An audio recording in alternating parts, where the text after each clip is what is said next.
আমরা খুবই দুঃখের সাথে জানাচ্ছি যে নতুন সরকার মাত্র 2 মাস হয়েছে। এই সরকার কিন্তু জনগণের প্রত্যাশা সরকার, আমাদের সরকার। কিন্তু 2 মাসের মাথায় যে জনভোগান্তি এবং যে ডিজেল, অকটেল, পেট্রোল এবং কেরোসিন তেলের দাম লিটারে 20 টাকা বেড়ে গেছে, যা জনতার বাংলাদেশ পার্টির পক্ষ থেকে তীব্র নিন্দা এবং প্রতিবাদ জানাই। এই সরকারের কাছে আমার একটা মানবিক নিবেদন, যৌক্তিক সমালোচনা যে কেউ করতে পারে এবং যে কারণে সমালোচনা করার অধিকার আছে, কিন্তু সেটি ন্যায়সঙ্গত এবং যৌক্তিক। মাননীয় প্রধানমন্ত্রীর কাছে আমার নিবেদন হলো যে জুলাই বিপ্লবের পরে আপনি কিন্তু জন আকাঙ্ক্ষার প্রতীক এবং আমাদের নতুন সরকার, কিন্তু সারা বিশ্বে যেখানে ডিজেলের অকটেনের দাম কমছে এবং হরমুজ প্রণালী যেখানে খুলে দিয়েছে, সেখানে বাংলাদেশে এই 20 টাকা প্রতি লিটারের ডিজেল অকটেন ভাড়া কিন্তু জনগণের মরার উপর খরাকা।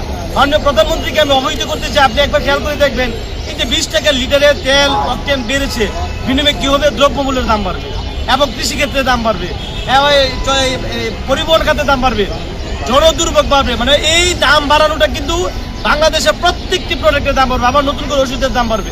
আমরা প্রতিটি সরকারকে দেখেছিলাম প্রতি সেক্টরে দাম বাড়িয়েছে।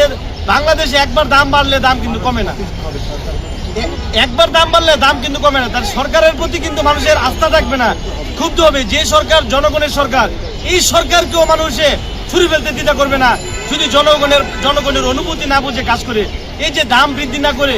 বরঞ্চ সরকার যদি এই যে আজকে খুশি হয়েছে কারা, আসে ফিলিং স্টেশনের মালিকরা খুশি হয়েছে, তারা বিবৃতি দিয়েছে যে মালিক পক্ষ খুব খুশি হয়েছে, কিন্তু জনগণ বড় অখুশি হয়েছে। তাহলে মানুষ হলো কোটি কোটি, আর ফিলিং স্টেশনের মালিক অল্প করছেন, তারা বেনিফিটেড হলো। তারা 20 টাকা প্রতি লিটারে ডবল বেড়ে গেল, আর সাধারণ মানুষের পকেট থেকে এই মাইনরিটির কারণে মেজরিটিকে কষ্ট দেওয়া, এটা কিন্তু রাজনীতি হতে পারে না।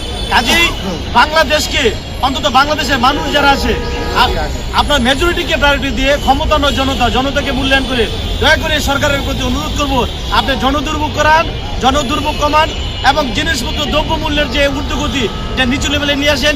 নতুন সরকার এসেছে, আমরা কি পেয়েছি এই প্রশ্ন কিন্তু মানুষের থাকাটাই স্বাভাবিক।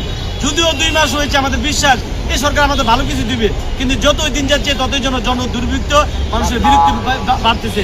কাজে আমি প্রত্যাশা করবো, মানুষ তো অতিষ্ঠ হয়ে যাচ্ছে এই অকটেল ডিজেলের 20 টাকা দাম বাড়ার কারণে। বাংলাদেশের প্রত্যেকটি দ্রব্যমূল্যের সেক্টরের দাম বাড়বে, এই দায় কে নিবে? আমার পকেটে টাকা কেন দিব, ওনার পকেটে টাকা কেন দিব, আমরা কেন দিব? সরকার কি করে? সরকারকে আমরা কেন বাড়িয়েছি? সরকারকে আমরা দায়িত্ব দিয়েছি কি কোটি কোটি মানুষের পকেট কেটে ফিলিং স্টেশনকে ধনী বানানোর জন্য? এটা কখনো হতে পারে না। কাজেই জনতার বাংলাদেশ পার্টির পক্ষ থেকে তীব্র নিন্দা এবং প্রতিবাদ জানাই দাম বৃদ্ধির কারণে। আমরা অবিলম্বে চাই যে এই দাম কমিয়ে, এই দাম সহনীয় পর্যায়ে নিয়ে এসে জনদুর্ভোগ কমানোর জন্য এই সরকারের প্রতি আমাদের বিনীত অনুরোধ করছে। ধন্যবাদ আপনাদেরকে। আসসালামু আলাইকুম ওয়া রাহমাতুল্লাহ।